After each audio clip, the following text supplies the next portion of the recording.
on top, no longer undefeated. That was a miracle. That was an absolute miracle. My gosh, and Reality Bites, I gotta give her some props upon that. She pulled that off. Yes, My goodness. What an upset. Good job. That is now everything's right again there. No longer any undefeated nice to team. see no undefeated team. Absolutely going forward. So this seems unprecedented. I wonder if the Packers are going to lose this week. But anyways, welcome. This is Week 8 recap of the Bush League. I am Danny Lee. Marshall Woodward. Good to have you guys back. So looking ahead at what we have as far as the recap from last week, let's just run on through it right now.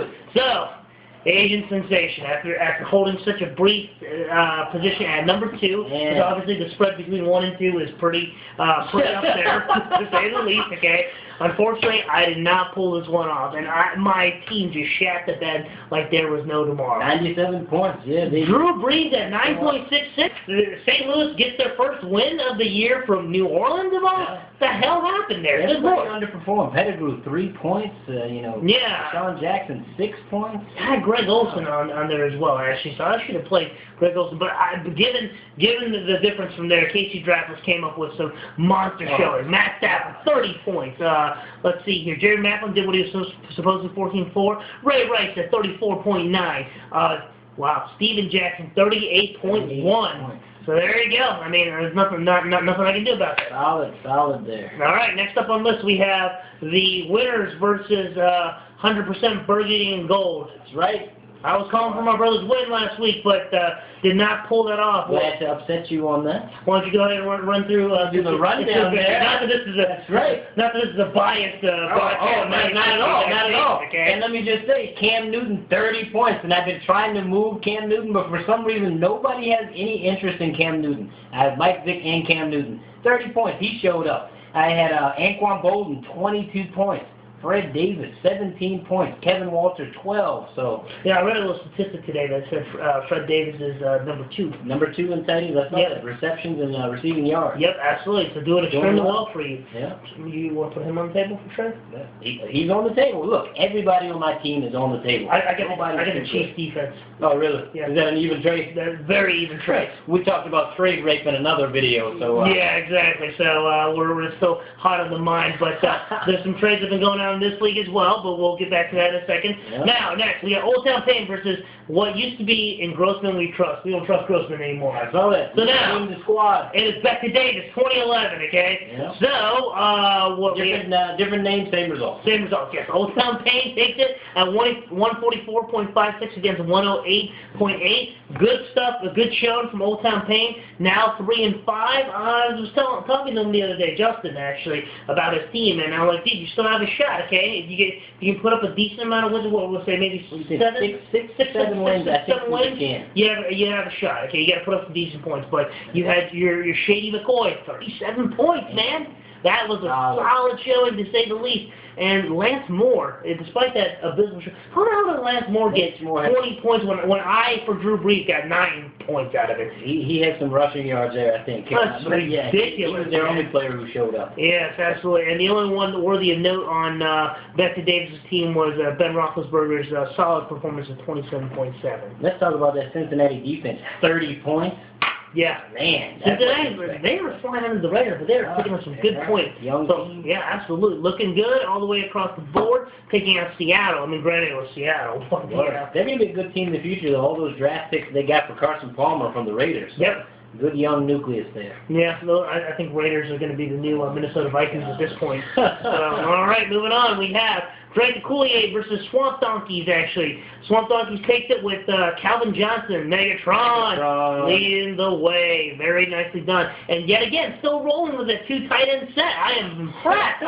I am very impressed. It's working. Yeah, so 7.9 from Jay Graham and 10 points, yes, and then, 10 points from Owen Daniels. So looking pretty good out of there. So, Drake Coulier, I think you're leaning too heavily on the Tom Brady bandwagon there with 19.9. I mean, didn't throw the well for as much as one would have expected to, but coming up against a tough Steelers defense that's starting to find its form. Yep. So that's definitely difficult enough with push to push together. And Aaron Foster getting 20 points, so he's solid. Still respectable. You can't argue with that. You just need to have a bit of more supporting pieces around supporting cast when all said and done. And the biggest painful loss of the week. Ooh, man.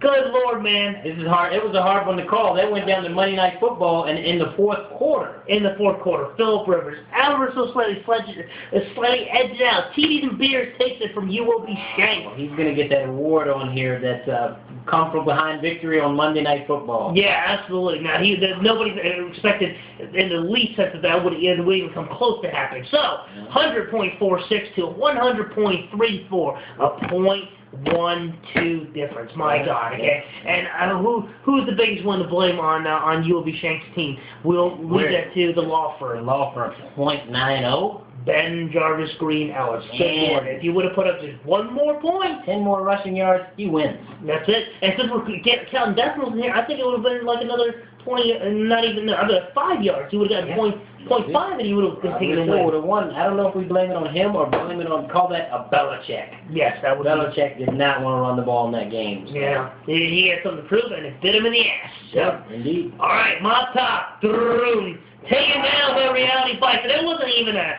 close. It was a shellacking. That was 91.92 to 144.86. My gosh. So where do we fall flat? John Beck. I know. Hey, your quarterback's on bye. I get it, but John Beck, seriously? He knew it was coming. You love the Skins. I love the Skins, but come on, we know better. The writing was on the wall. He posted on the site. He said, "With John Beck at the helm, what else can be the outcome?" Yes. And he was right. Absolutely. So we have that. Let's see. Darren Sproles, 13.6. DeMarco Murray did not put up those record-setting numbers like he had the week before. Granted, they were down to the Eagles early and often, so they had no choice but to throw the ball. They couldn't run it. So, but Reality Bites.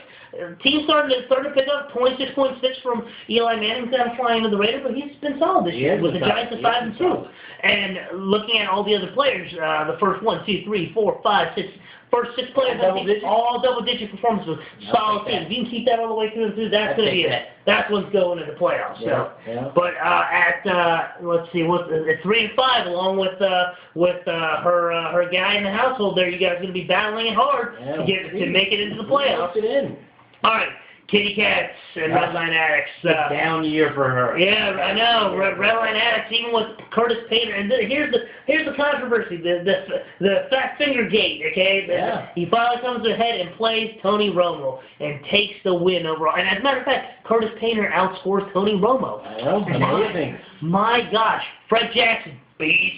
To say the least, 27 against the Redskins. Yes, that is really bad. 27-0 that day. But man, what a poor performance. Unfortunately for the Kitty Cats, nothing we can do about that. She's got to fight at 3 and 5 as well to head to the top. So, looking forward to week 9. What do we have? Let's run them down and call them like we see them. All right.